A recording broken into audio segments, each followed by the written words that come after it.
नमस्कार कैमरे के उस पार बैठी हुई जनता। आज एक नए लेक्चर के साथ, वैसे ये प्रीवियस लेक्चर को कंटिन्यू करने के लिए ही मैंने रखा है। आप देख पा रहे हैं कि इससे पहले एक लेक्चर था कैपेसिटर्स को लेके, आज भी मैं कैपेसिटर्स को लेके ही डिस्कशन करूंगा। और मैंने आपसे बोला है कि प्रॉब्लम सॉल्विंग कॉन्सेप्ट्स मैं आपको लेक्चर्स के बाहर देने वाला हूं। प्लीज एक थ्योरेटिकल एजम्पशंस आप अपने क्रिएट कीजिए, एक टॉपिक को लेके अपना एक एटीट्यूड, एक नजरिया डेवलप कीजिए। नजरिया डेवलप जब कर लेंगे तो आपको क्वेश्चन सॉल्व करने में थोड़ी सी आसानी होने लग जाएगी। और मैंने बोला कि हर टॉपिक के कुछ लिमिटेड नंबर ऑफ क्वेश्चंस होते हैं जिनको करने के पश्चात आपको लगेगा कि यस, मैं इसमें संपूर्ण हूं, मुझे ये कंप्लीटली आता है, तो उसको मैं डिफरेंट वे में लेके आगे बढ़ूंगा। लेकिन अभी आप इसको प्लीज इंटरप्रेट करो। सबसे पहले इन शब्दों को बहुत अच्छे से समझो, समझे? हाँ, तो इससे पहले वाले लेक्चर में मैंने आपसे कुछ बातें की थी जिसको मैंने यहां पे पॉइंटेड किया भी है। मैंने उसे रिकैप, उसकी एनालिसिस में, यानी उसको एक बार याद जरूर दिलाऊंगा कि यस, मैंने क्या क्या बातें आपसे की थी। इसके अलावा मैं आज जो डिस्कस आपसे करने वाला हूं वो है कॉम्बिनेशन ऑफ कैपेसिटर्स, कैपेसिटर्स के कॉम्बिनेशंस को सॉल्व करना। इसके अलावा कैपेसिटर में एनर्जी की एनालिसिस। वैसे मैं इलेक्ट्रोस्टैटिक्स में इलेक्ट्रोस्टैटिक पोटेंशियल एनर्जी को लेके एक बड़े एजम्पशंस डिक्लेयर कर चुका हूं, और मैंने उस समय आपसे ये बात कही भी थी कि अगर आप एक सिस्टम ऑफ चार्ज के लिए इलेक्ट्रोस्टैटिक पोटेंशियल एनर्जी कैलकुलेट करने जाते हैं तो डिस्क्रीट सिस्टम के लिए आप इलेक्ट्रोस्टैटिक पोटेंशियल एनर्जी आसानी से कैलकुलेट कर पाएंगे नंबर ऑफ कॉम्बिनेशंस के साथ। n-1 ब्रैकेट n-1/2 से सॉल्व करके याद होगा आपको शायद। इलेक्ट्रोस्टैटिक पोटेंशियल एनर्जी का फॉर्मूला होता है for the point particles, that is 1/4 q1 q2 r, है ना। लेकिन उसी समय मैंने आपको एक और एजम्पशन दिया था। मैंने कहा था कि अगर यार आप एनर्जी कैलकुलेट करने जाते हो एक कॉन्टिन्यूअस डिस्ट्रीब्यूशन ऑफ पार्टिकल के लिए, जैसे अगर मैं बोलूं कि एक स्फीयर चार्ज है, स्फेरिकल चार्ज्ड बॉडी है, वो कंडक्टिंग हो सकती है, वो इंसुलेटिंग हो सकती है, उसके लिए आप एनर्जी कैलकुलेट करके दो तो आपके लिए थोड़ा सा मुश्किल हो जाएगा, क्योंकि आपको जिस वे में इलेक्ट्रोस्टैटिक पोटेंशियल एनर्जी कैलकुलेट करनी आती है वो केवल और केवल डिस्क्रीट सिस्टम्स के लिए एप्लीकेबल है। लेकिन यहां पे मैं आपको कॉन्टिन्यूअस सिस्टम, उनके लिए एनर्जी कैलकुलेट करना सिखाऊंगा। इसके अलावा एनर्जी डेंसिटी, इसके अलावा जब मैं पैरेलल प्लेट कैपेसिटर आपसे डिस्कस कर रहा था उस टाइम फोर्स बिटवीन प्लेट्स, इसके अलावा redistribution of charges. Please in concepts को थोड़ा ध्यान से बारीकी से समझने की कोशिश कीजिए। मैं प्रीवियस 5 सालों की अगर बात करूं तो रीडिस्ट्रीब्यूशन ऑफ चार्जेस से बहुत बार क्वेश्चन पूछा गया आपसे, इस कॉन्सेप्ट से कई बार क्वेश्चन पूछा गया। अब रिकैप में प्रीवियस मैं आपसे जो डिस्कशन कर चुका हूं अभी तक, मैंने आपको सबसे पहले बताया था व्हाट इज कैपेसिटर। यानी इससे पहले वाले लेक्चर को अगर आप ध्यान से देखेंगे तो वहां पे आपके पास मिलता है व्हाट इज कैपेसिटर, यानी the meaning of capacitor and capacity, जिसको आपने कैपेसिटेंस कांस्टेंट भी कहा था। तो यार ये डिस्कशन मैं प्रीवियस क्लास में आपसे कर चुका हूं। मैंने यहां पे एक बात आपसे कही भी थी कि आपके आसपास जितनी भी चीजें आपको दिखाई देती हैं वो सभी कहीं ना कहीं कैपेसिटर्स हैं, क्योंकि वो सभी कहीं ना कहीं चार्ज को स्टोर कर सकती हैं, ठीक है। लेकिन आप उनको एप्लीकेशंस में यूज नहीं कर सकते हैं, सर्किट में यूज नहीं कर पा रहे हैं, दैट्स व्हाई आपने एप्लीकेटिव कैपेसिटर्स का नाम नहीं देते हैं। हां, उनको आप आइसोलेटेड कैपेसिटर्स जरूर कह देते हैं। तो मैंने आपको आइसोलेटेड कैपेसिटर्स की बात करके दी, आइसोलेटेड कैपेसिटर। इसके अलावा मैंने आपसे डिस्कस किया था डिपेंडेंसी, कि किसी भी कैपेसिटर की कैपेसिटी किन किन बातों पे डिपेंड करती है। तो डिपेंडेंसी,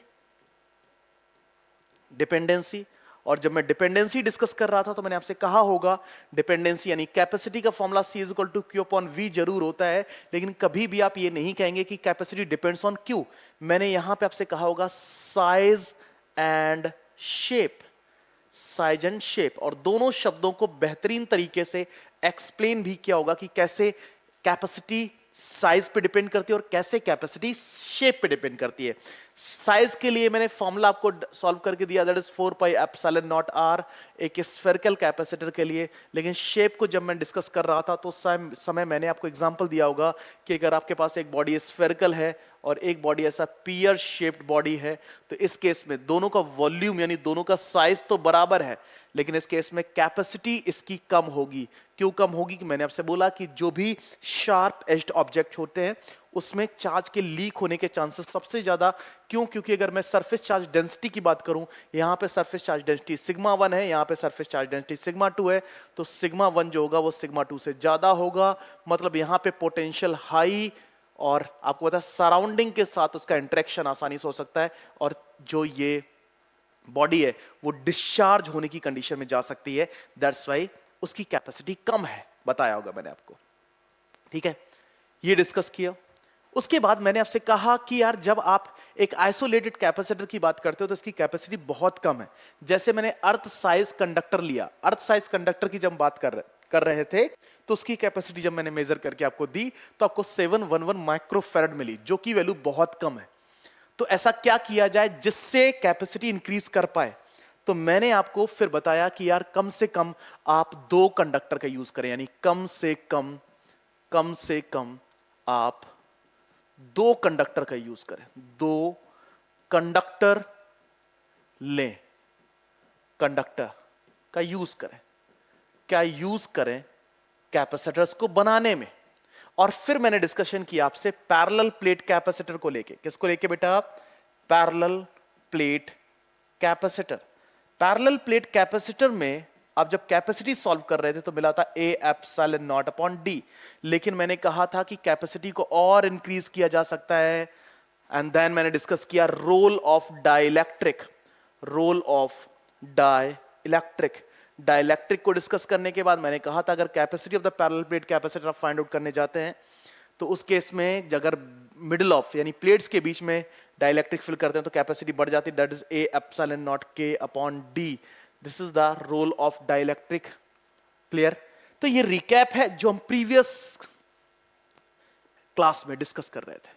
मैं इसको रिमाइंड इस वजह से कराया, ये मैंने थोड़ा सा टाइम आपका जरूर लिया है, इसलिए लिया है बिकॉज ऑफ मैं आपको थोड़ा सा कनेक्ट कर पाऊं। डन?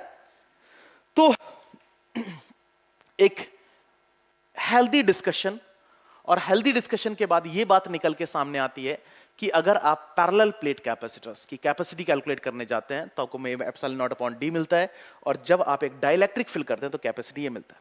लेकिन मैंने प्रीवियस क्लास में आपसे ये भी कहा था कि यार आप जरूरी नहीं कि डाइलेक्ट्रिक में कंप्लीट कैपेसिटर को कवर करें। आप अगर पैरेलल प्लेट कैपेसिटर की बात करते हैं तो कुछ यहां पे ऑब्जर्व करने वाली बात है। ये आपके पास एक प्लेट, ये दूसरी प्लेट, दोनों का सरफेस एरिया A है, इसका सरफेस एरिया A है, इसका भी सरफेस एरिया A है, इनके बीच के प्लेट्स के बीच का गैप जो है वो D है, और आपने एक पर्टिकुलर पोर्शन में डाइलेक्ट्रिक को भर रखा है। प्लीज ध्यान से सुनना, मैंने कहा कि एक पर्टिकुलर पोर्शन में आपने डाइलेक्ट्रिक को भर रखा है। ठीक है? और आपने जो डाइलेक्ट्रिक प्लेट इंट्रोड्यूस कर रखी है उसकी थिकनेस D है। तो यहां पे आपको 2 पोर्शन दिखाई दे रहे हैं, एक तो वो जो फ्री स्पेस रीजन है और एक वो जहां पे डाइलेक्ट्रिक भरा हुआ है, डाइलेक्ट्रिक भरा हुआ है। तो यहां पे आपके पास 2 कैपेसिटर बनके तैयार होते हैं। एक कैपेसिटर, अगर मैं एक फ्री स्पेस की बात करूं तो फ्री स्पेस वाले रीजन की जो कैपेसिटी होगी that is A epsilon naught upon D minus T, क्योंकि D माइनस T पोर्शन जो है वो फ्री स्पेस से रिलेटेड है, दैट्स वाई इसकी कैपेसिटी ये होगी। अगर मैं D of C of the dielectric portion की बात करूं that is A epsilon naught K, अगर डाइलेक्ट्रिक कांस्टेंट इसका K है तो K अपॉन T होगा, है ना? मैंने जब आपको पूरे पोर्शन में डाइलेक्ट्रिक भर के बताया तो उसका कॉन्सेप्ट कुछ अलग था, यहां पे मैंने कुछ ये केस किया। अब ध्यान रखने वाली बात क्या है कि जब भी कोई डाइलेक्ट्रिक भरा जाए और उससे गैप डिवाइड होता है, प्लेट्स के बीच का गैप डिवाइड हो जाए, ध्यान से देखो यहां पे एरिया में कोई फर्क नहीं पड़ रहा है, एरिया ऑफ द प्लेट उतना ही है, लेकिन गैप, प्लेट्स के बीच का जो गैप था वो कहीं ना कहीं यूज कर लिया है डाइलेक्ट्रिक ने। तो जब कभी गैप की बात होती है, उस कॉम्बिनेशन को, इस सिस्टम की कॉम्बिनेशन को आप सीरीज कहते हैं। क्या कहते हैं? सीरीज। और अगर आपके पास गैप के अलावा एरिया डिवाइड होता है, एरिया डिवाइड होता है डाइलेक्ट्रिक भरने पे, तो उसको आप पैरेलल कॉम्बिनेशन कहते हैं। क्या कहते हैं? Parallel combination. आप उसे पैरेलल कॉम्बिनेशन कहते हैं। ठीक है? अभी मैं सीरीज एंड पैरेलल कॉम्बिनेशन के आपको फॉर्मूले बता दूंगा, उसके बिहाफ पे आप इसका आसानी से आंसर दे सकते हो। जैसे सीरीज कॉम्बिनेशन में कैपेसिटी कैलकुलेट करने का फॉर्मूला होता है 1/C1 plus 1/C2 plus 1/C3 and so on. अगर वहीं पैरेलल कॉम्बिनेशन की बात करूं, that is C is equal to C1 plus of C2 plus of C3 and so on. Clear है? तो यहां पे गैप डिवाइड हो रहा है, दैट्स वाई दोनों कैपेसिटर्स किस में है? दोनों कैपेसिटर्स सीरीज में है। सीरीज में क्या होता है? सीरीज में कैलकुलेट कर लो, that is 1/C is equal to 1/C1, C1 for the A epsilon naught upon D minus T plus 1/A epsilon naught K upon T। D minus T ऊपर जाएगा तो D minus T upon A epsilon naught plus T upon A epsilon naught K, that is equal to 1/C। Clear? Please आप थोड़ा सा अपने आप को observation में रख के देखिए। मैंने बोला ना कि इस टाइप के कॉन्सेप्ट को फील कीजिए प्लीज, कि अभी तक जब इससे पहले वाली क्लास में मैं आपसे डिस्कशन कर रहा था तो प्लेट्स के बीच को अपनी कंप्लीटली, जो प्लेट्स के बीच जो जगह थी उसने कंप्लीटली अपने डाइलेक्ट्रिक से भर दिया था। लेकिन अभी मैंने डाइलेक्ट्रिक का एक पर्टिकुलर पोर्शन से डाइलेक्ट्रिक को भरा है। ठीक है? तो कॉम्बिनेशन ये सॉल्व हो गया। अगर इसमें एलसीएम लूं तो एलसीएम मुझे मिलेगा A epsilon naught K। Clear? तो ये 1/C is equal to LCM लिया, that is K D minus of T plus of T। तो C इज इक्वल टू क्या मिलता है? C इज इक्वल टू मिलेगा A epsilon naught K upon K D minus of T bracket of plus of T। आपको further इसे solve करना है तो A epsilon naught K that is KD minus KT plus of T। यहां पे आप T common ले सकते हैं, वहां से कैलकुलेशन बन सकती है, या फिर फर्दर यहीं पे आप इसको लीव कीजिए। ठीक है? तो मैंने क्या कहा कि आप अगर एक T थिकनेस की डाइलेक्ट्रिक स्लैब इंट्रोड्यूस करते हो तो मेरे पास कैलकुलेशंस कुछ और। आप कहोगे सर ये वाले जो फॉर्मूले हैं, ये फॉर्मूले आपको कहां से मिले? तो मैंने कहा कि इसके डेरिवेशंस में फर्दर करने वाला हूं, आप उनको ध्यान से देखना। तो रिकैप में आपने जो देखा उसको ध्यान में रखते हुए आज के लेक्चर को थोड़ा सा आगे बढ़ाता है ना। प्रीवियस लेक्चर्स को ध्यान में रखो और आगे आने वाले लेक्चर को भी थोड़ा सा ऑब्जर्वेशन में रखो। और लेक्चर का पहला पोर्शन जो आज हम कंटिन्यू करने वाले हैं, that is a combination of capacitor. ठीक है? अब कॉम्बिनेशन ऑफ कैपेसिटर्स में दो टाइप से हम कैपेसिटर्स कॉम्बिनेशन स्टडीज में लेते हैं। एक है आपके पास parallel combination, parallel combination of capacitor, और एक होता है series combination of capacitor, series combination of capacitor, parallel combination and series combination. और इस बात को सर्किटरी में जाके सॉल्व करने की कोशिश करते हैं। अगर प्लेट इस टाइप से जुड़ी हुई है, लाइक आपके पास एक पैरेलल प्लेट कैपेसिटर ये है, फिर दूसरा पैरेलल प्लेट कैपेसिटर ये है, तीसरा पैरेलल प्लेट कैपेसिटर ये है, इस टाइप से, इस टाइप की सर्किटरी है। आप देख पा रहे हैं एक ही वायर से आपने सारे पैरेलल प्लेट कैपेसिटर्स को ऐड कर रखा है। क्लियर? और आपने इसके क्रॉस एक बैटरी लगाई, ऐसे बैटरी लगाई, कितने वोल्ट की? V वोल्ट की। इसकी कैपेसिटी कितनी थी? C1। इसकी कैपेसिटी कितनी थी? C2। इसकी कैपेसिटी कितनी थी? C3। तो आप एक बात नोटिस कर पा रहे हो कि यहां पे मैंने कैपेसिटर्स को ऑल्टरनेट, यानी ये प्लेट इससे, ये प्लेट इससे, ये प्लेट इससे, ये प्लेट इस टाइप से कनेक्टेड है। ठीक है? क्लियर? आप देख पा रहे हो सर्किट ओपन है। अगर आप ध्यान से देखें तो ये प्लेट अलग, ये प्लेट अलग, इन दोनों के बीच में कोई कनेक्शन नहीं है। कनेक्शन नहीं तो सर्किट ओपन पड़ा हुआ। ध्यान रखो, सर्किट ओपन होने की वजह से अगर आप करंट के फ्लो की बात करोगे तब तो स्टडी आप कर ही नहीं सकते।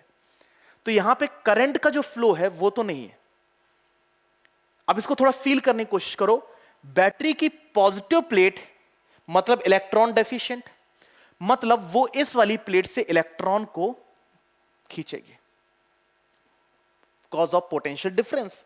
प्लीज ध्यान से देखना, अगर मैं इस प्लेट की बात करूं तो इस प्लेट पे कोई चार्ज नहीं था, नहीं था मतलब इसका पोटेंशियल जीरो था, इसका पोटेंशियल हाई है। और आपको पता है electron low potential to high potential, electron इधर की तरफ मूव करने लग जाते हैं। तो इलेक्ट्रॉन जब इधर की तरफ मूव करेंगे तो इसका मतलब इस वाली प्लेट पे प्लस चार्ज प्रोड्यूस हो जाएगा। प्लस चार्ज प्रोड्यूस हो जाएगा, प्लस क्यू चार्ज। इसका मतलब कितना चार्ज इधर की तरफ आ रहा है, माइनस क्यू चार्ज के बराबर, और वो माइनस क्यू चार्ज किस पे आके कलेक्ट होगा, इस वाली प्लेट पे। फिर नेगेटिव प्लेट उतना ही नेगेटिव चार्ज आगे की तरफ थ्रो करती है, और वो नेगेटिव चार्ज आके इस पे कलेक्ट हो जाता है। क्लियर? इंडक्शन, ये माइनस क्यू इस प्लेट से माइनस क्यू को पुश करेगा, जिससे ये वाली प्लेट प्लस क्यू, फिर minus Q, plus Q, minus Q.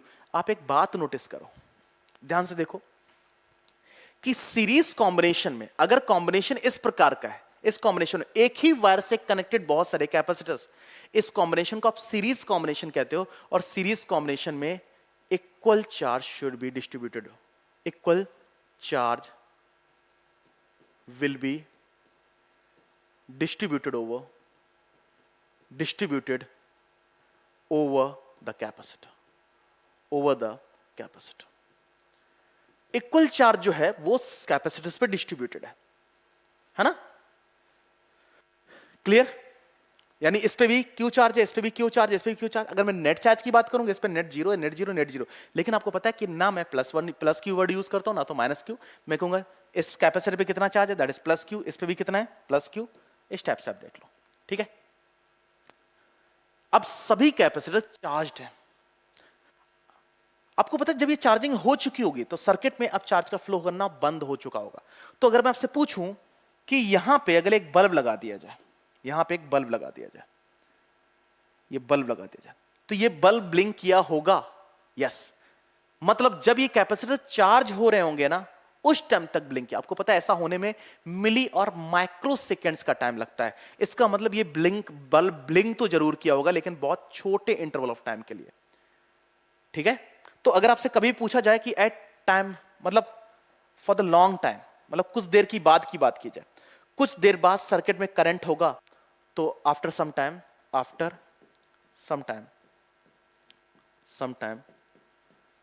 I is equal to zero, यानी सर्किट में कोई भी करंट प्रेजेंट नहीं होगा, because of there is no flow of charge takes place. यहां पे चार्ज फ्लो कर नहीं रहा, बहुत छोटे इंटरवल के लिए चार्ज फ्लो किया था, है ना?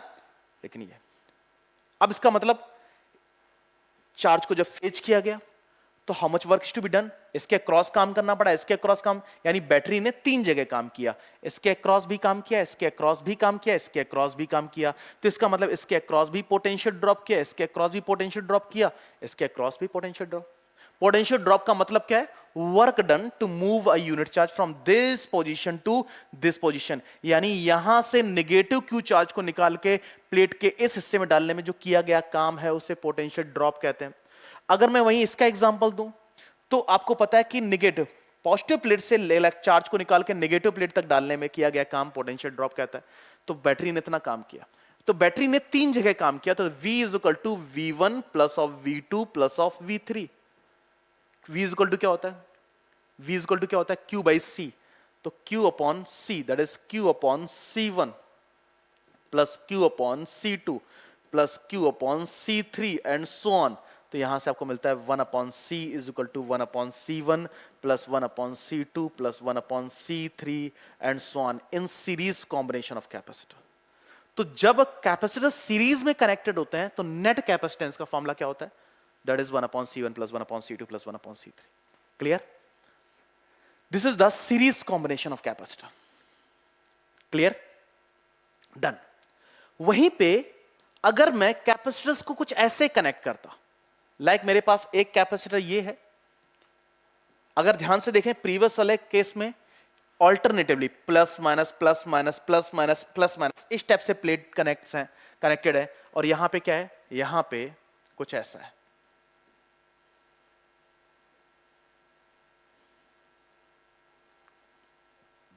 यहां पे कुछ केस डिफरेंट है।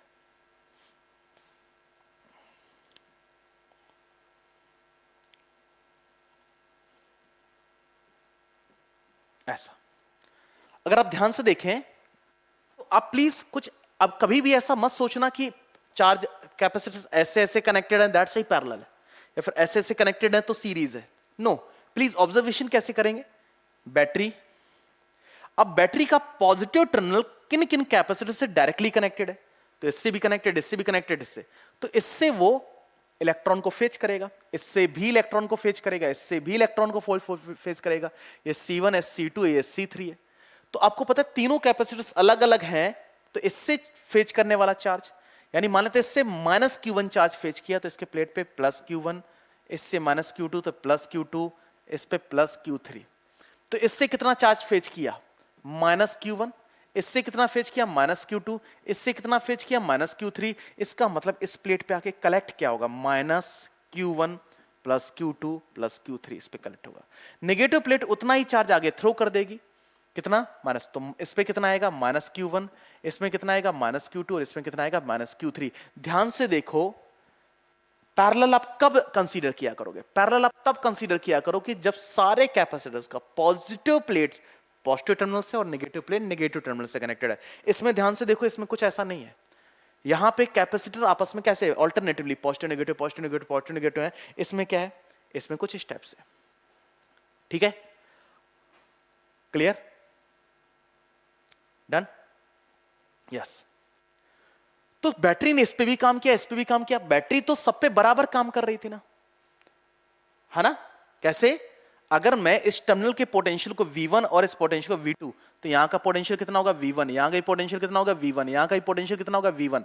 यहां का भी पोटेंशियल कितना होगा? V2। यहां का पोटेंशियल कितना? V2। यहां पे potential V2। So how much potential drop across it? V1 V2, V1 V2, V1 V2, यानी सभी पे बराबर। लेकिन अगर मैं चार्ज की बात करूं तो Q इज इक्वल टू कितना है? Q1 plus of Q2 plus of Q3, यानी Q चार्ज का फ्लो हुआ। Q इज इक्वल टू क्या होता है? CV, that is C1V plus of C2V plus of C3V। सो यहां पे C इज इक्वल टू क्या मिल जाता है? C1 plus of C2 plus of C3। तो इन पैरेलल कॉम्बिनेशन क्या है? In parallel combination potential drop across all the capacitors, across all the capacitor should be common,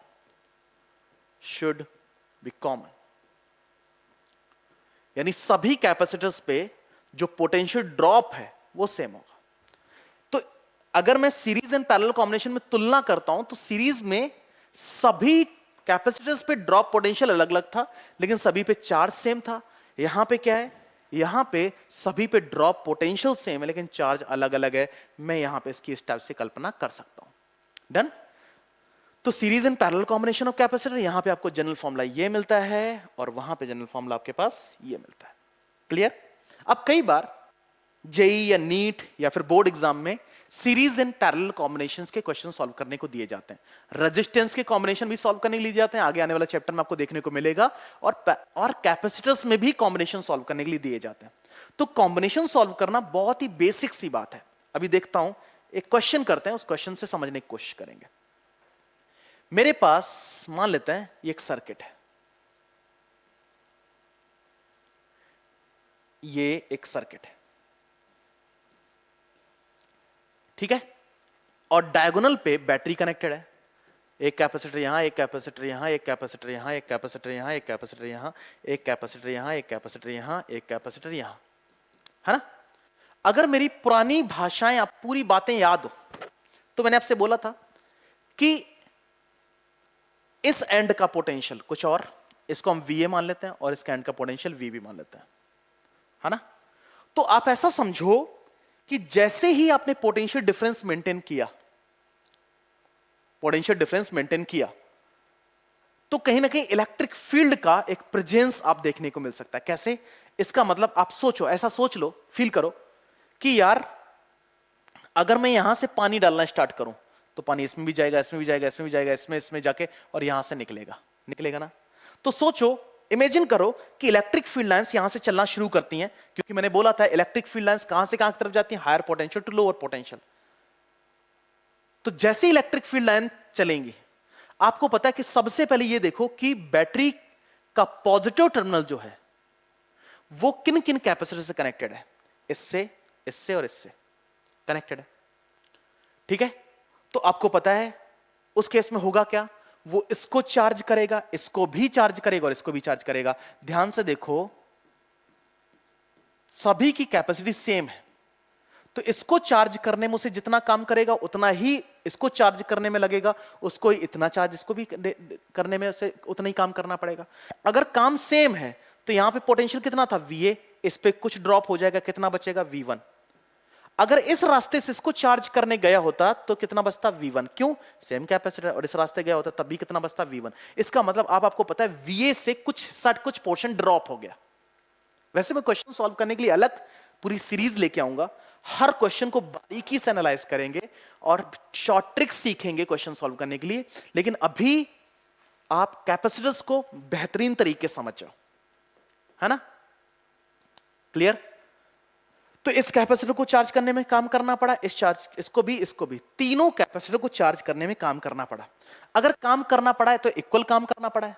क्यों equal काम करना पड़ा है, कैपेसिटर सेम लगे। फिर इसके बाद इस पॉइंट को, किसी एक पॉइंट को, इस पॉइंट को लो, इसके बाद ये है, तो इसको काम करने में कुछ ना कुछ काम करना पड़ा, इसको चार्ज करने में और इसको भी चार्ज करने में कुछ ना कुछ काम करना पड़ा होगा। तो इसको जब क्रॉस किया तो पोटेंशियल कितना होगा, V1 तो नहीं बचेगा, कितना हो गया V2, यानी V1C कैपेसिटर को चार्ज करने पे कितना बचता है V2, तो V1C को चार्ज करने पे कितना बचता है V2। अब ध्यान से देखो, क्या सभी एंड इस टाइम पोटेंशियल डिफरेंस पे हैं। तो एक काम करो, इसको सॉल्व करने के लिए बहुत आसान तरीका है, जैसे यहां पे VA ले लो, यहां पे VB ले लो, यहां पे V1 ले लो, यहां पे V2 ले लो। ध्यान से देखो VA और V1 के बीच में कितने कैपेसिटर्स लगे हैं, एक कैपेसिटर ये है, एक कैपेसिटर ये है और एक कैपेसिटर ये है। तीन कैपेसिटर अलग अलग वायर, एक कैपेसिटर, दो कैपेसिटर, तीन कैपेसिटर। उसके बाद V1 और V2 के बीच में एक कैपेसिटर ये लगा हुआ है, एक ये लगा हुआ है, एक ये लगा हुआ है, एक ये लगा हुआ है, एक ये लगा हुआ है। ऐसे 6 कैपेसिटर्स लगे हैं अलग अलग वायर से। तो 1 2 3 4 5 और 6 कैपेसिटर्स लगे हुए हैं। अगर V2 और VB की बात करूं तो 1 2 और 3 लगे हुए हैं। तो देखो ध्यान से, 1 2 और 3 कैपेसिटर्स लगे हुए हैं, ठीक है, क्लियर। अब ध्यान से देखो, ये तीनों पैरेलल में, मतलब 3C, ये तीनों पैरेलल में 6C, ये तीनों पैरेलल में 3C। अब 3C 6C and 3C are in series, और सीरीज कॉम्बिनेशन को सॉल्व करने के लिए क्या फॉर्मूला यूज करते हैं, 1/C is equal to 1/3C plus 1/6C plus 1/3C। LCM कितना आ जाएगा 6C, कितना आ जाएगा ऊपर 2 + 1 + 2 that is 5/6C। The answer is 6C/5। इस मेथड को आप बोलते हैं पॉइंट डिवीजन मेथड। तो सर्किट को सॉल्व करने, यानी अभी मैंने आपको कैपेसिटर में केवल और केवल एक ही बात सिखाई है। एक तो मैंने आपको चार्ज डिवाइड करना सिखाया, कैपेसिटर को चार्ज कैसे करते हैं। आपको चार्ज करने के लिए क्या बात ध्यान में रखनी है कि बैटरी का पॉजिटिव टर्मिनल कैपेसिटर की कौन कौन सी प्लेट से डायरेक्टली कनेक्टेड है, वहां से इलेक्ट्रॉन को फेच करेगा, दूसरे में डाल देगा। इस स्टेप से आप याद रख लो अगर बेसिक क्वेश्चन सॉल्व करना चाहते हो। सबसे पहले मैंने आपको रीडिस्ट्रीब्यूशन सिखाया, चार्ज को रीडिस्ट्रीब्यूट करना सिखाया, जिससे हमने सीरीज एंड पैरेलल कॉम्बिनेशन के क्वेश्चन सॉल्व कर लिए, फॉर्मूले ड्राइव कर लिए। उसके बाद मैंने आपके सामने क्वेश्चन लिया। ध्यान से देखो, इस क्वेश्चन को सॉल्व करने मुझे कोई भी मुश्किल नहीं हुई, केवल आप पोटेंशियल ड्रॉप को समझना कोशिश करो, जो कि मैं आपको इलेक्ट्रोस्टैटिक्स में बेहतरीन तरीके से समझा चुका हूं कि चार्ज एक जगह से दूसरी जगह क्यों मूव करता है, पोटेंशियल डिफरेंस की वजह से। याद होगा आपको पोटेंशियल डिफरेंस, तो आपको पता है पोटेंशियल डिफरेंस मेंटेन है, दैट्स व्हाई चार्ज मूव कर रहा है। लेकिन आपको पता है ये चार्ज, क्योंकि सर्किट जहां भी कैपेसिटर लगते हैं वहां पे सर्किट इनकम्प्लीट है। इनकम्प्लीट मतलब चार्ज का फ्लो बहुत देर तक नहीं रहेगा।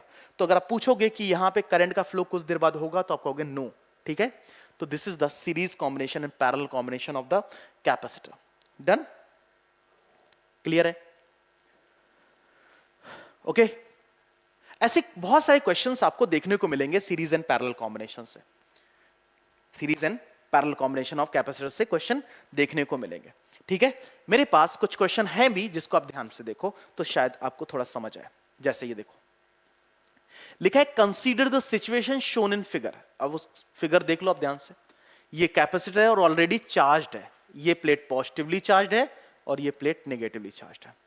The capacitor A has a charge Q on it, है ना।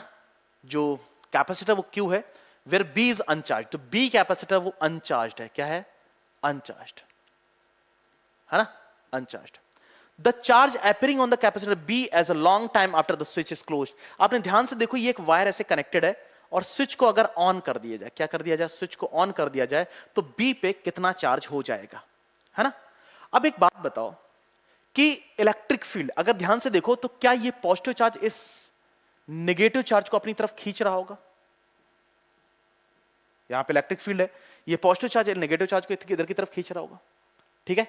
तो यहां पर high strength electric field exist कर रही है, इलेक्ट्रिक फील्ड एग्जिस्ट कर रही है, ठीक है। दो अलग अलग केसेस हैं भाई। अगर आप एक कैपेसिटर को ऐसे कनेक्ट कर देते हैं, जैसे मान लेते हैं आपने ऐसे कनेक्ट कर देते हैं, ठीक है, दोनों अलग अलग केसेस हैं, प्लीज ध्यान से देखना कि आपके पास एक कैपेसिटर था और आपने एक दूसरे कैपेसिटर को ऐसे, जैसे आपकी एक प्लेट पॉजिटिव थी नेगेटिव थी और आपने एक अनचार्ज्ड कैपेसिटर से कनेक्ट कर दिया, ठीक है। लेकिन अभी आप देखो ये कनेक्शन कुछ और है। ये कनेक्शन अगर ये ऐसे कनेक्टेड होता, ध्यान से देखो, ये वाली प्लेट भी ऐसे कनेक्टेड होती, ऐसे कनेक्टेड होती, तो बात कुछ और थी इस टाइप से। लेकिन अभी केवल ये कनेक्टेड है, तो आपको पता है यहां पे यहां से यहां चार्ज फ्लो करना नहीं पॉसिबल है, क्योंकि नो डाउट यहां पे नेगेटिव चार्ज है, लो पोटेंशियल, यहां पे आपको पता है न्यूट्रल है तो हाई पोटेंशियल। तो जनरली क्या होना चाहिए, तो इलेक्ट्रॉन को low potential to high potential move कर जाना चाहिए था। लेकिन क्या होगा उसके रिस्पेक्ट में, यहां पे ये आपको पता है वेरी हाई पोटेंशियल और ये लो पोटेंशियल पे है, तो ये से अपनी तरफ खींच के रखेगा। इस केस में आपको पता है चार्ज कितना होगा उस पे, 0। और यहीं पे अगर ये वाला केस होता, ये वाला केस होता, तो अगर इस पे चार्ज क्यू होता और इस पे चार्ज कितना था, 0, तो चार्ज तब तक फ्लो करता जब तक पोटेंशियल दोनों का बराबर नहीं हो जाता, इक्वल नहीं हो जाता, ठीक है। वैसे आगे चल के मैं रिडिस्ट्रीब्यूशन केस बताऊंगा, that is C1V1 plus of C2V2 upon C1 plus of C2, यानी तब तक चार्ज फ्लो करता जब तक दोनों का पोटेंशियल सेम नहीं हो जाता। कॉमन पोटेंशियल का फॉर्मूला क्या होता है, ये होता है, ठीक है। इसकी कैपेसिटी C है, इसकी भी C है, तो यहां पे आपको मिलता CV plus of 0 upon C plus of C, that is equal to CV upon 2C। तो C से C कैंसिल, यानी V/2, यानी इसका पोटेंशियल कितना हो जाता V/2 और इसका भी पोटेंशियल कितना होता था V/2। तो मुझे बताओ इस पे चार्ज कितना आता, चार्ज इस पे आधा आ जाता, क्योंकि Q इक्वल टू क्या होता है, CV। तो CV, V for the V/2, CV for the Q/2, that is Q dash, आधा चार्ज इसको मिल जाता अगर आइडेंटिकल कैपेसिटर होता है। लेकिन इस केस में यहां पे चार्ज जाना पॉसिबल नहीं है, क्योंकि सर्किट ऐसा कंप्लीट नहीं है। Clear, done. नेक्स्ट क्वेश्चन आपके पास ये है, देखो ध्यान से, लिखा है the total charge on the system of capacitors C1, C2, C3 and C4। मतलब 4 कैपेसिटर्स हैं और total charge connected in a parallel is, है ना, पैरेलल। अब आपको पता है कि पैरेलल में कनेक्टेड है, कैसे, एक ये है, दूसरा ये है, तीसरा ये है, चौथा ये है, इस टाइप से 4 कैपेसिटर्स कनेक्टेड है।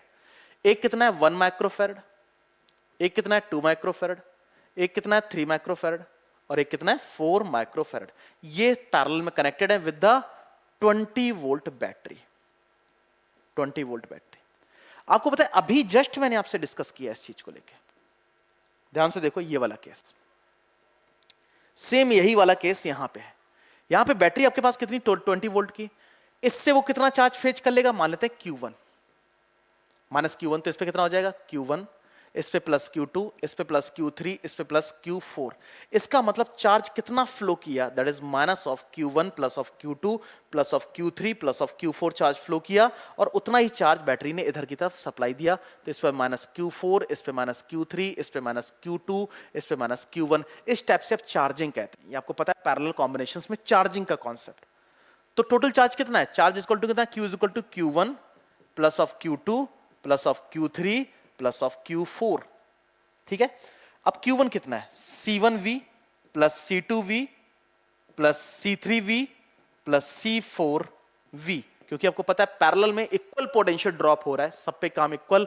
तो C1 आपके पास कितना है, C1 आपके पास है 1 into V, V for the 20, 2 into 20, plus 3 into 20 plus 4 into 20, मेरे पास यहां पे आएगा 20 plus 40, 20 plus 40 60, 60 plus 60 120, 120 plus of 80 that is 200 microcoulomb charge. कितना आ जाएगा? 200 माइक्रोकूलम चार्ज। यानी चारों कैपेसिटर्स पे टोटल कितना चार्ज होगा? That is 200। ठीक है, तो अगर आपको पैरेलल कॉम्बिनेशन ऑफ कैपेसिटर आता था तो आपको चार्जिंग भी आता था। चार्जिंग आता था उस केस में आपको ये पता है कि इस पे कितना चार्ज जाएगा, इस पे कितना, इस पे कितना, इस पे कितना, और टोटल चार्ज आप यहां से कैलकुलेट कर सकते हो। क्लियर है कि नहीं? डन। ठीक है, तो कॉम्बिनेशन ऑफ कैपेसिटर्स और भी क्वेश्चन देख लेते हैं। मेरे पास यहां पे ये क्वेश्चन है। मैंने आपको बताया कि आप please point division method use करें, जो मैंने यूज करके दिखाया आपको। यहां पे आप देखें, इस केस में देखें, अगर आप इस केस को देखते हैं तो आपको पता है कि पोटेंशियल यहां पे VA मान लेते हैं, यहां पे VB मान लेते हैं। इस पॉइंट का पोटेंशियल कितना होगा? VA। इस पॉइंट का पोटेंशियल कितना होगा? VA। इस पॉइंट का पोटेंशियल कितना होगा? VA। इस पॉइंट का पोटेंशियल कितना होगा? VA। आपको पता है पोटेंशियल तब तक उतना ही रहता है जब तक मुझे किसी पे काम करना ही नहीं पड़ा। यहां पे पोटेंशियल कितना है? VB। यहां पे पोटेंशियल कितना है? VB। यहां भी पोटेंशियल कितना है? VB। यहां भी पोटेंशियल कितना है? VB। अब आपने इसको क्रॉस किया, तो जब आपने इसको चार्ज किया होगा तो आपने कुछ ना कुछ पोटेंशियल ड्रॉप कर दिया, कुछ ना कुछ पोटेंशियल ड्रॉप कर दिया। तो ड्रॉप करने पर VA तो नहीं बचेगा, V1। इससे गए होते तब भी आपके पास कितना बचता? V1। इससे गए होते तो कितना बचता? V1। इस पे गए होते तो V1। अगर आप ध्यान से देखें तो ये वाला जो कैपेसिटर पोटेंशियल डिफरेंस के क्रॉस कितना है? 0। और अगर पोटेंशियल ड्रॉप 0 है तो इसका मतलब ये बेसिकली इस कैपेसिटर, ये कैपेसिटर यहां कनेक्टेड ही नहीं है भाई, इसके क्रॉस कोई काम ही नहीं हो रहा है। अगर काम नहीं हो रहा है तो पोटेंशियल ड्रॉप इसके अक्रॉस कितना है? पोटेंशियल ड्रॉप इनके अक्रॉस 0 है। तो इसका मतलब ये दोनों कैपेसिटर्स कनेक्टेड ही नहीं है। तो फिर क्या है? ये C in series, that is C/2, ये C/2, ये C/2, ये C/2। तो कितना आ जाएगा? C/2 plus of C/2 plus of C/2 plus of C/2, है ना? क्योंकि ये दोनों सीरीज में, ये दोनों सीरीज में, ये दोनों सीरीज में, ये दोनों सीरीज, और पूरा कॉम्बिनेशन पैरेलल में। तो पैरेलल कॉम्बिनेशन का फॉर्मूला क्या होता है? C नेट आपके पास ही आ जाएगा, that is equal to 2C। Answer कितना आ जाएगा? 2C, है ना? अगर आपको पॉइंट डिवीजन मेथड मेरा समझ आ गया है तो आसानी से आप इस क्वेश्चन को सॉल्व कर सकते थे। डन। तो series and combination, series and parallel combination पे मेरे पास बहुत कुछ है कराने को, बहुत सारे क्वेश्चंस भी हम फ्रेम करेंगे, लेकिन अभी के लिए आप इतना सा समझिए कि किस टाइप से क्वेश्चन को हैंडल करना है, कुछ किस टाइप के क्वेश्चन कैसे सॉल्व करने हैं। डन। चलो, तो मेरे पास कुछ क्वेश्चंस और भी हैं, लेकिन आप लोग ट्राई करने की कोशिश करना। ये वाला केस है ना, ये क्वेश्चन है एक, ये क्वेश्चन है, ये, ठीक है। तो parallel and series combination of capacitor complete करने के बाद अब हम जो डिस्कशन करने जा रहे हैं वो है energy stored in a capacitor, है ना? Energy stored in a capacitor. अब याद करो कि अगर मैं एक चार्ज यहां पे प्लेस करता हूं तो आपके दिमाग में क्या आता था? आप कहते सर इसकी ये एक फील्ड है, ये एक फील्ड है, और अगर आप इस फील्ड में किसी दूसरे चार्ज को लेके आओगे, कितनी दूर? R दूर, तो सिस्टम की पोटेंशियल एनर्जी जो हो जाती थी वो कितनी हो जाती थी?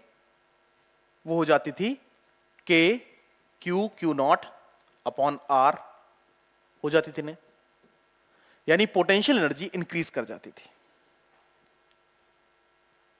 ठीक है, पोटेंशियल एनर्जी अप हो जाती थी इतनी। अब मैं आपसे बोलूं कि पोटेंशियल एनर्जी अप हो गई, ये तो दो पॉइंट पार्टिकल, यानी अगर मैं पॉइंट पार्टिकल्स की बात करता हूं, पॉइंट चार्ज पार्टिकल की, चार्ज पार्टिकल की बात करता हूं, तब के लिए कंडीशन है ना?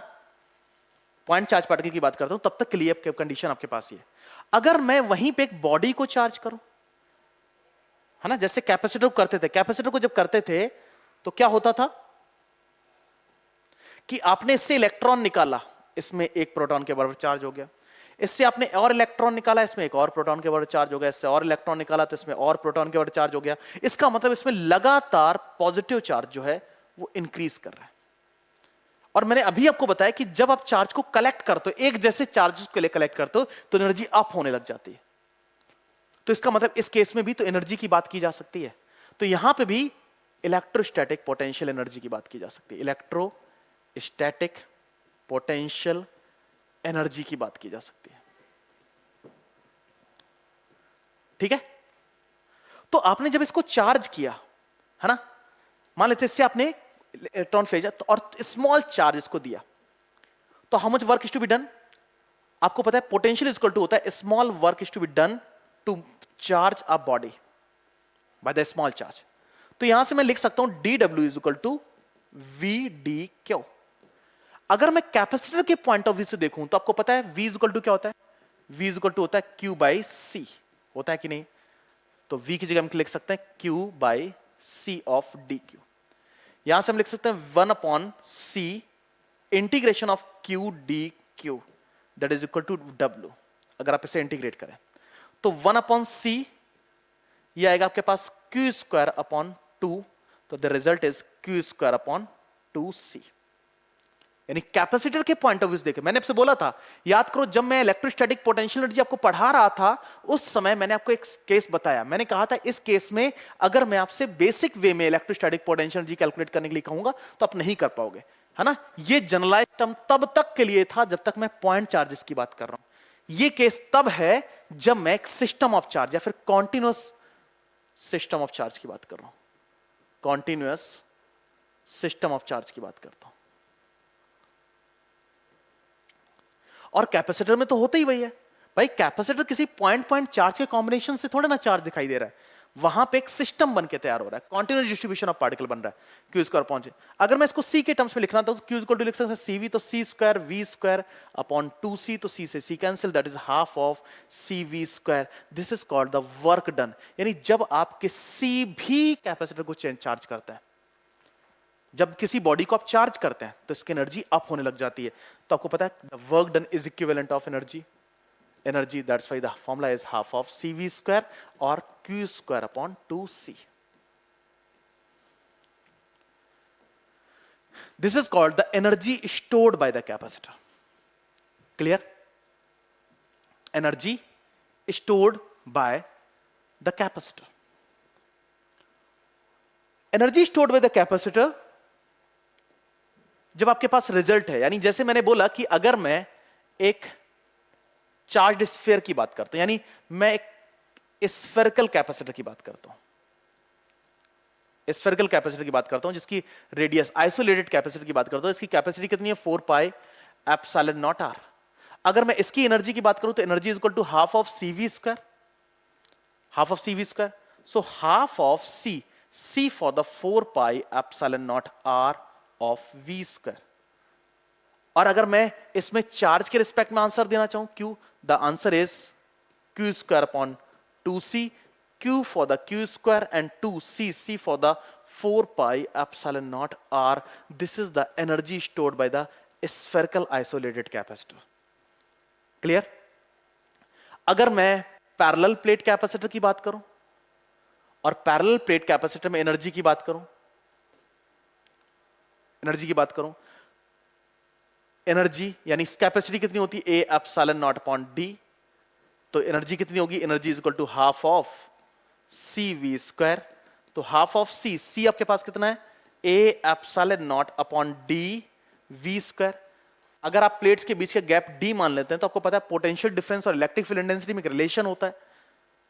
अगर पोटेंशियल डिफरेंस v है तो v इज इक्वल टू कितना होता है e into d in magnitude, तो 1 upon 2 a epsilon naught upon d into e square d से d cancel, that is half of a epsilon naught e square of d. This is called the energy stored by the parallel plate capacitor. Clear? तो spherical capacitor, spherical isolated capacitor की बात करता हूं तो energy stored ये हम count करेंगे, और इस केस की बात करता हूं और आपको पता है एनर्जी कहां पे डिस्ट्रीब्यूटेड है, तो एनर्जी डिस्ट्रीब्यूटेड है बिटवीन द प्लेट्स। एनर्जी कहां स्टोर्ड है, बिटवीन द प्लेट्स, और यूनिफॉर्मली डिस्ट्रीब्यूटेड है वो एनर्जी। वहीं पे हम यहां की बात करते हैं, इस केस की बात करते हैं तो एनर्जी इनफाइनाइट यहां पे स्टोर्ड है।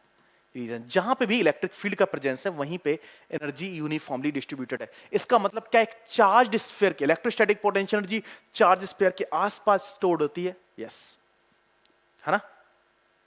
तो इसका मतलब फील्ड क्या है, वो एनर्जी का कारक बन के तैयार होता है। इसके अराउंड जो फील्ड है या एनर्जी है वो कहीं ना कहीं रिलेट करती है उस केस में। ठीक है, मेरे पास यहां पे उससे रिलेटेड देखो एक एजम्पशन है, कैलकुलेशन भी है, उसको आप देखो। लिखा है if the charge on a capacitor is increase by 2 coulomb, the energy stored in it increased by 44%, यानी एनर्जी 44% इंक्रीज कर जाती है। यानी अगर मैं कैपेसिटर्स जो है, if the charge on the capacitor is increase by 2 coulomb, charge को अगर 2 कूलम बढ़ा दिया जाए, 2 कूलम बढ़ा दिया जाए तो 44% एनर्जी इंक्रीज कर जाती है। The original charge on the capacitor is, अब आपको पता है कि कैपेसिटर तो जिसकी कैपेसिटी तो सी थी, चार्ज के टर्म्स में एनर्जी का फॉर्मूला क्या होता है? चार्ज के टर्म्स में एनर्जी का फॉर्मूला क्या होता है? E is equal to Q square upon 2c। भाई ये तो पहले केस था। अब बोले कि एनर्जी 44% इंक्रीज कर जाती है, यानी एनर्जी में 44 इंटू ई अपॉन 100 अगर ऐड कर दिया जाए तो चार्ज कितना? 2 कूलम इंक्रीज करना है, 2 कूलम। यानी आपके पास पहले चार्ज क्यू था, प्लस क्यू प्लस 2 अपॉन का होल स्क्वायर अपॉन 2c, यानी आपके पास जो कैपेसिटी वो तो उतनी रहेगी, है ना। यानी उसने बोला कि लिखा है if the charge on the capacitor is increase by 2 coulomb, यानी जो चार्ज है कैपेसिटर में उसको इंक्रीज बाय 2 कूलम कर दूं तो एनर्जी कितने परसेंट इंक्रीज कर जाती है? इतने परसेंट इंक्रीज कर जाती है। क्लियर? तो मुझे Q की वैल्यू फाइंड आउट करनी है। ठीक है, यहां पे आपके पास मिलता है that is equal to 144 E upon 100 is equal to Q plus 2 का whole square upon 2c। This is the equation third. Equation first and third की अगर हम बात करें तो that is E upon, divide कर देते हैं, E अपॉन 144 E अपॉन 100, तो 100 ऊपर चला जाएगा, is equal to Q square upon 2c upon Q plus 2 का whole square upon 2c। 2c से 2c कैंसिल, E से E कैंसिल, है ना। ये आपके पास आ जाएगा 50 अपॉन 72 या फिर 25 upon 36, 25 upon 36 is taking under root both side, तो 5 upon 6 is equal to Q upon Q plus of 2, 5Q plus 10 is equal to 6Q। इधर लेके आओ तो ये आपके पास Q इज इक्वल टू आ जाएगा 10, 10। तो आपके पास आंसर क्या होगा? 10। यानी पहले चार्ज कितना था? 10 कूलम। क्लियर है?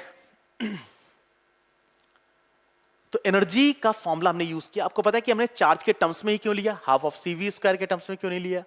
क्योंकि आपको पता है यहां पे पोटेंशियल की कोई बातें नहीं की जाती हैं, की जा रही हैं, इस वजह से मैंने चार्ज के टर्म्स में लिया।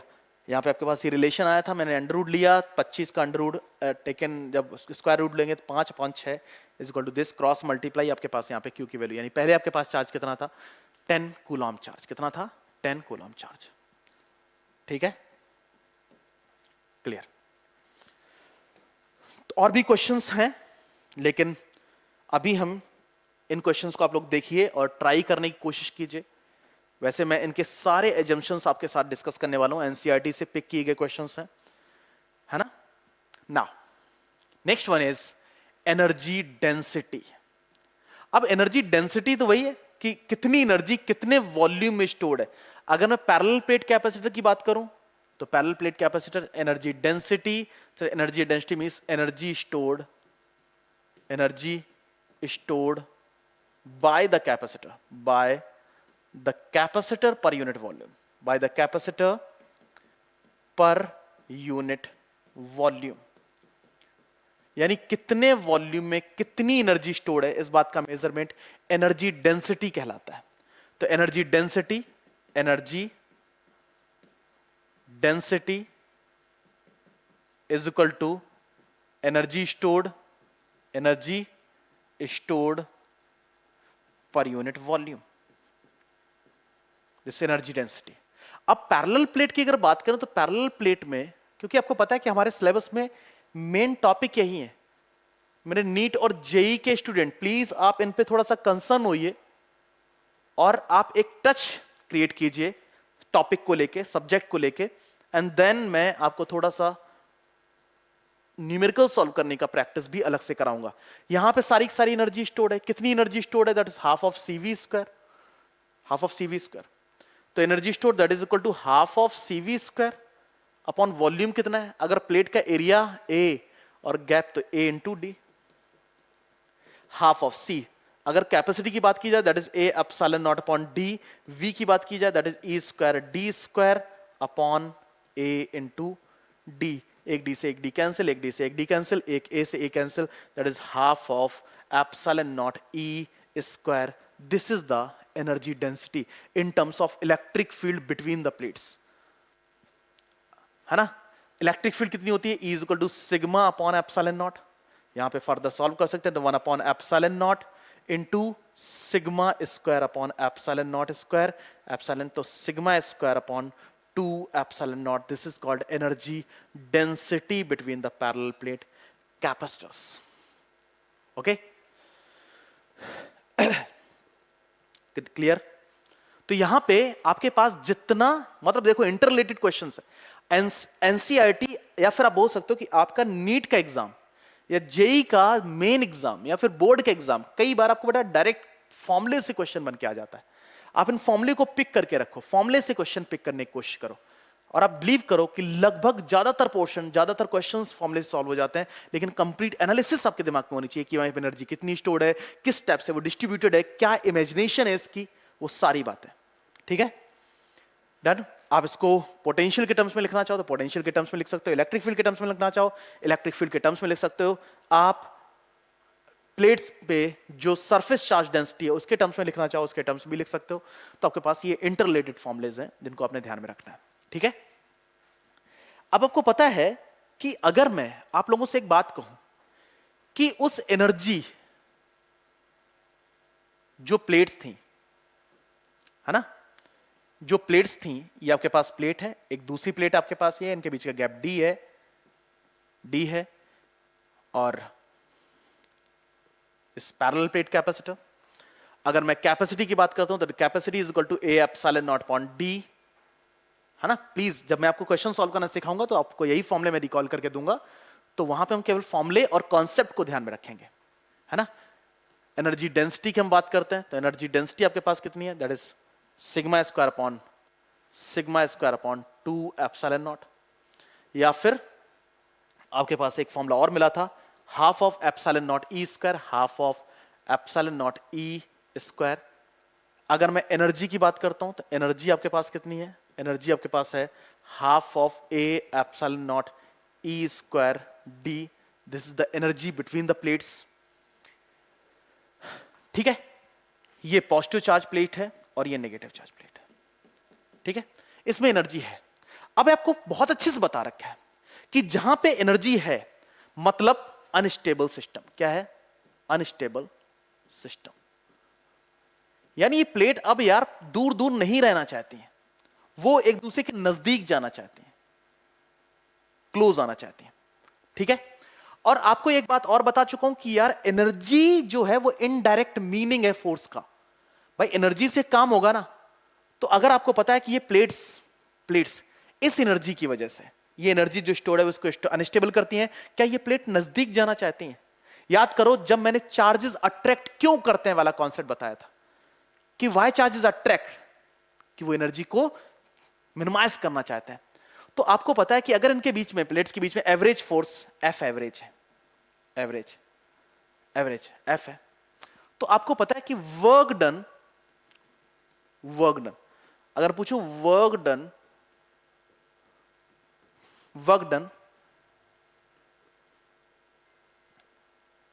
To move the plate by distance d, तो आपको पता है F एवरेज इंटू डी। आपको पता है इससे ये वर्क डन है, and that should be equal to energy, that is half of A epsilon naught E square D. होगा कि नहीं? अरे भाई ये plates average force F average है, आपको पता है कि जब और क्लोज आएंगे तो फोर्स कुछ और होगा, फोर्स कुछ और होगा, लेकिन आपको पता है कि जो वर्क डन है वो कितना होगा? ये होगा, है ना। क्लियर? तो डी से डी कैंसिल, तो यहां पे एफ एवरेज आपको क्या मिल रहा है? एफ एवरेज मिल रहा है, that is half of A epsilon not E square. मतलब दो प्लेट के बीच में एवरेज फोर्स इस पॉइंट ऑफ टाइम पे कितना लग रहा है? एवरेज फोर्स कितना है? Average force between the plates कितना है? इतना। ठीक है, वैसे ये प्लेट और नजदीक आ जाएंगे तो कुछ और लगेगा, और नजदीक आ जाएंगे कुछ और लगेगा, और नजदीक आ जाएंगे कुछ और लगेगा, है ना? तो ये एवरेज जो फोर्स है वो कितना होता है? वही होता है this force between the plates.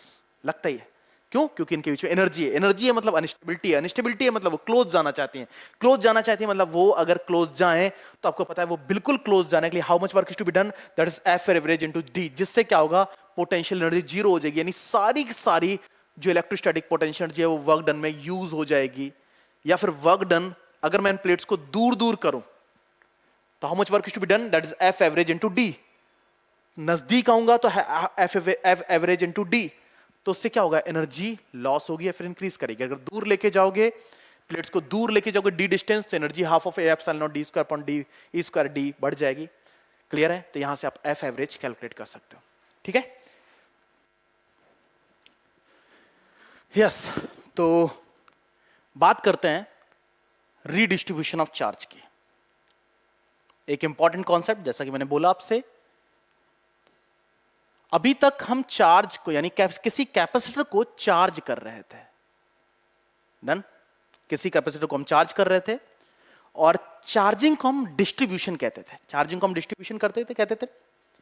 अब मुझे क्या करना है? मुझे कुछ कैपेसिटर्स, लाइक मैंने क्या कहा कि मेरे पास एक कैपेसिटर ये है और दूसरा कैपेसिटर ये है ना? ये आइसोलेटेड कैपेसिटर्स है ना? आप एग्जांपल कुछ और भी ले सकते हो, आप पैरेलल प्लेट भी ले सकते हो, उसको मैं समझा दूंगा, कोई प्रॉब्लम नहीं है उससे। इसकी रेडियस जो है, क्योंकि आपने स्फेरिकल कैपेसिटर लिया, इसकी रेडियस R2 है, इसकी कैपेसिटी C1 है, इस पे चार्ज Q1 है, इसका पोटेंशियल V1 है, इसमें energy half of C1 V1 square है, इसकी कैपेसिटी C2 है, इस पे चार्ज Q2 है, इसका पोटेंशियल V2 है, इसकी energy half of C2 V2 square है। बिफोर मतलब इन केस ऑफ डिस्ट्रीब्यूशन, यानी जब आपने इस कैपेसिटर को चार्ज किया तब की इंफॉर्मेशन ये, इसको जब चार्ज किया तो ये। ठीक है, आप इनकी जगह, इन दोनों की जगह पैरेलल प्लेट कैपेसिटर भी ले सकते थे। पैरेलल प्लेट कैपेसिटर कि मेरे पास एक कैपेसिटर है ना? एक कैपेसिटर है जिसकी कैपेसिटी, एक कैपेसिटर जिसकी कैपेसिटी C1 है, जिस पे पोटेंशियल ड्रॉप V1 है, जो मैंने इसे चार्ज किया, इस पे चार्ज Q1 है और इसके पास energy half of C1 V1 square है। और वहीं पे एक दूसरा कैपेसिटर, एक ये कैपेसिटर, वहीं पे एक दूसरा कैपेसिटर, ये चार्ज Q2 है, कैपेसिटी C2 है, पोटेंशियल V2 है और energy half of C2 V2 square है। मतलब आप कुछ भी केस ले सकते हो, आप वो वाला केस ले सकते हो, वो भी ऑप्शन में, ये भी ऑप्शन में। ठीक है, तो बिफोर कनेक्शन मतलब आपने दोनों को कभी कनेक्ट नहीं किया। मैंने बोला रीडिस्ट्रीब्यूशन। अब रीडिस्ट्रीब्यूशन की बात तो तभी आएगी जब बात डिस्ट्रीब्यूशन की हो चुकी होगी कि यार मैंने इस पे चार्ज डिस्ट्रीब्यूट कर दिया, इस पे चार्ज डिस्ट्रीब्यूट कर दिया, अब मैं इसको कनेक्ट कर देता हूं, यानी आफ्टर कनेक्शन। अब जब मैं इसे कनेक्ट करूंगा तो क्या होगा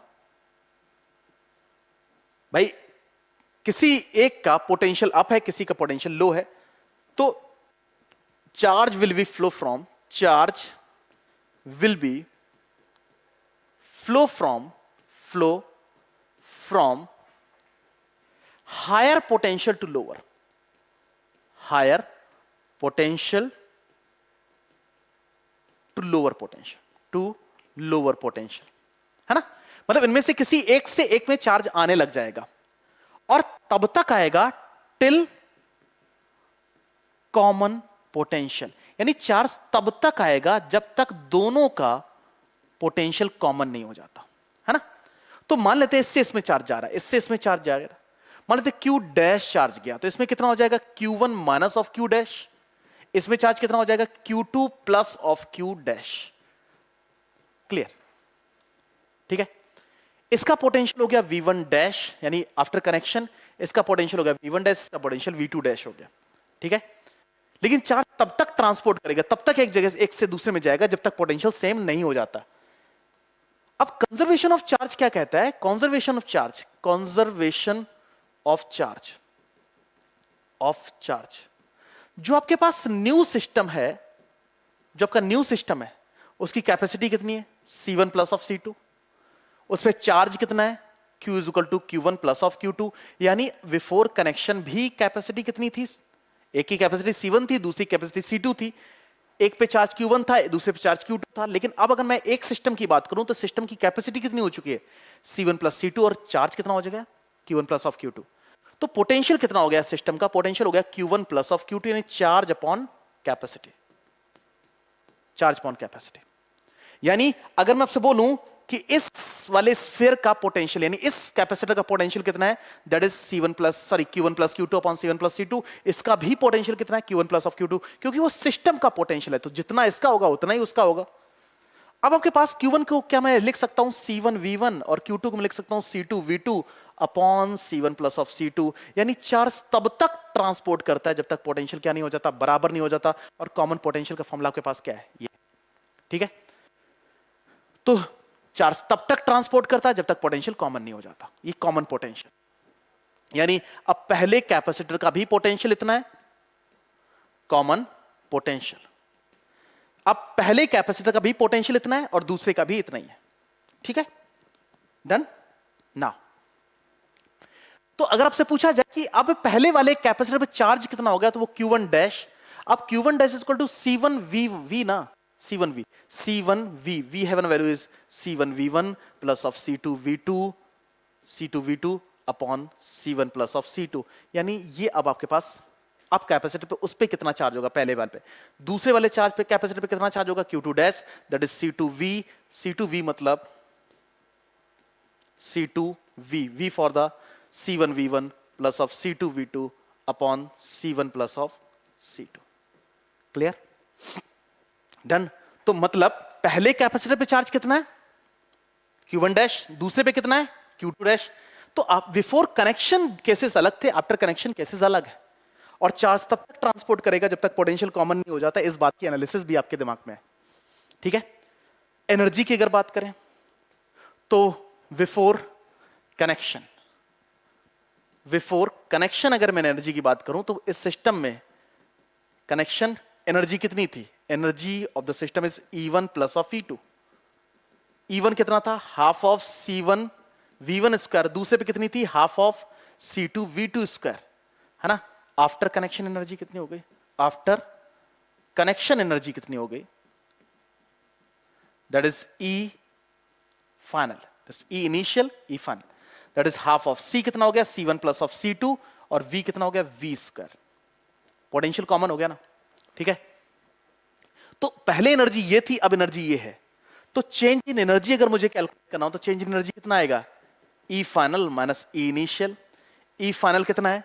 half of C1 plus of C2 V square minus of half of C1 V1 square minus half of C2 V2 square. Clear? Clear है? Half of C1 plus of C2, V की value कितनी है? V की value है C1 V1 plus of C2 V2 upon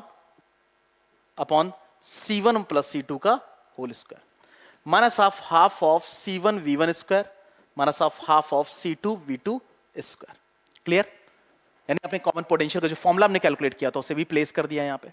further half of C1 plus of C2, अगर मैं इसका square open करूं, that is C1 square V1 square plus C2 square V2 square plus 2C1 C2 V1 V2 upon C1 plus of C2 का whole square. ये और ये cancel, ये आपके पास माइनस ऑफ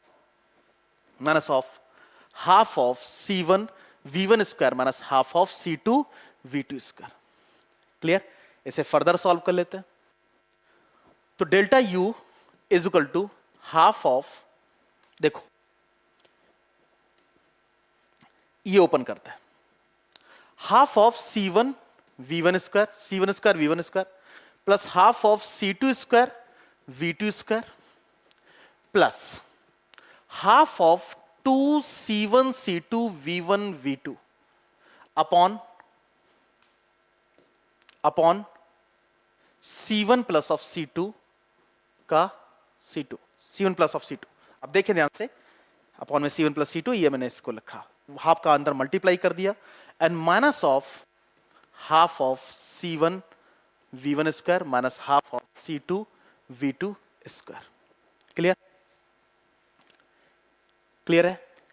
एलसीएम ले लो, तो half of c1 square v1 square plus half of c2 square v2 square plus of c1 c2 v1 v2 minus इसका अंदर मल्टीप्लाई करो, तो half of c1 square v1 square minus of half of c1 c2 v2 square, c2 का multiply करो तो minus of half of c1 c2 v2 square minus of half of c2 square v2 square, half of c2 square v2 square, half of c2 square, ये और ये cancel, divided by c1 plus of c2। ऊपर क्या बचा? ऊपर आपके पास है, देखो ध्यान से, ऊपर क्या है? c1 c2 c1 square v1 square, sorry यहां पे मैं इसको, ये c1 square v1 square c2 square v2 square and 2c1 c2 v1 v2 minus of half of c1 square v1 square, तो c1 स्क्वायर v1 स्क्वायर, ये c1 square v1 square cancel होगा, और c2 square v2 square c2 square, ये cancel नहीं होगा, ये नहीं होगा। ठीक है, तो बचा क्या? c1 c2 v1 v2 minus of half of c1 c2 v2 square minus of half of, ध्यान से देखो, half of c1 square v1 square cancel, half of c1 square v1 square cancel, half of c2 square v2 square, half of c2 square v2 square, ये cancel नहीं होगा, तो कितना होगा? Half of c1 c2 v2 square, है ना? यही तो है, c1 c2 v2 square minus half of c1 c2 v2 square, ये क्लियर? दोबारा से इसको मल्टीप्लाई करके देख लेते हैं, मिस्टेक ना होगी। Half of c1 v1 square plus half of c2 v2 square, ये c1 c2 v1 v2 clear है। c1 का मल्टीप्लाई इसके साथ, तो half of c1 square v1 square, ठीक है, minus of half of c1 c2 v2 square, c2 का multiply तो minus half of c1 c2 v2 square minus of half of c2 v2 square, this is the v1, actually ये v1 है, तो यहां पे v1 square this upon c1 plus of c2। Clear? इसे further और solve कर लेते हैं। इसमें से c1 c2 कॉमन है, हाफ ऑफ c1 c2 अगर कॉमन ले लें, half of c1 c2 upon c1 plus of c2 है, ये है आपके पास, कॉमन ले लें तो यहां पे क्या बचेगा? कितना? v1 v2, that is 2v1 v2 minus of v1 square minus of v2 square. अगर से माइनस कॉमन ले, माइनस, तो ये माइनस, ये प्लस, तो ध्यान से देखो, minus of half c1 c2 upon c1 plus of c2 bracket v1 minus of v2 का whole square, this is energy change. ध्यान से देखो, माइनस साइन के साथ एनर्जी चेंज आ रहा है। अगर माइनस साइन के साथ एनर्जी चेंज आ रहा है, इसका मतलब एनर्जी लॉस है। क्या है? एनर्जी लॉस है। यानी जब चार्ज एक कैपेसिटर से दूसरे कैपेसिटर में ट्रांसपोर्ट करता है, डिस्ट्रीब्यूट करता है, तो एनर्जी लॉस होती है। एनर्जी लॉस का formula that is minus of half of c1 c2 upon c1 plus c2 v1 minus of v2 का होल स्क्वायर। अगर आपको पता है v1 is equal to v2 होता, तो डेल्टा यू कितना होता? डेल्टा यू 0 होता, क्योंकि चार्ज ट्रांसपोर्ट ही नहीं करता। अब ये एनर्जी लॉस की वजह क्या है? फर्स्ट, स्पार्किंग एंड हीट, ये दो मेन वजह हैं किसकी? एनर्जी लॉस की। ठीक है, क्लियर? तो ये रीडिस्ट्रीब्यूशन को लेके कॉन्सेप्ट हो गया। मैंने बोला ना कि कैपेसिटर्स को लेके, कैपेसिटर के कॉम्बिनेशंस, कैपेसिटर की basic analysis, assumptions, previous class, आज की क्लास, ये दोनों क्लासेस को आपको स्ट्रॉन्ग करती हैं। मैंने बोला था क्वेश्चन सॉल्व करने का एक पैटर्न है, एक तरीका है, उस पैटर्न को हमें फॉलो करना है। मैंने अभी तक आपको केवल और केवल वो फंडामेंटल सी बातें बताई हैं जिन फंडामेंटल बातों को लेके आप अपने थॉट को स्ट्रॉन्ग कर सकते हो, अपनी कैलकुलेशंस को स्ट्रॉन्ग कर सकते हो। ठीक है, आप अगर बोर्ड परीक्षाओं की तैयारी कर रहे हैं तो यहां से अपनी बोर्ड को भी प्रिपेयर कर सकते हो, जिससे आपके लिए आसान होगा कि यार जल्दी से जल्दी आपका रिवीजन हो जाए, बोर्ड के लिए रिवीजन हो जाए। हाँ, जब आप प्योर नीट या जेई की प्रिपरेशन कर रहे होंगे, उस समय आपको मैं क्वेश्चन सॉल्व करने के कुछ बेहतर तरीके बता रहा हूँ। वो सीरीज मेरी एक अलग सीरीज होगी जहां पे हम क्वेश्चन सॉल्व करने की बात करते हैं। ठीक है, क्लियर? तो आज के सेशन में इतना, मिलते हैं नेक्स्ट, तब तक के लिए आप सभी को बहुत बहुत धन्यवाद। ऐसे ही जुड़े रहिए, दोस्तों में शेयर कीजिए, और अगर आपको कहीं पे भी कोई प्रॉब्लम लगती है, चाहे वो एनालिसिस में, चाहे वो समझाने के तरीके में, तो आप मुझे बता सकते हैं कि सर इसमें थोड़ा सा और कॉन्सेप्चुअली या फिर और डीप लर्निंग की बात की जाए, वो भी मैं आपके सामने डिस्कस कर रहा हूँ। लेकिन अभी क्या है कि मैं आपको एक फंडामेंटल सी बातें, एक वो एजम्पशंस जिससे आप थॉट वाइज मुझसे कनेक्ट कर सकें, वो मैं आपको देना चाहता हूँ। धीरे धीरे करके मैं आपको और स्ट्रॉन्ग पोर्शन में लेके जाने वाला हूँ। सो आज के लिए इतना। Thank you so much.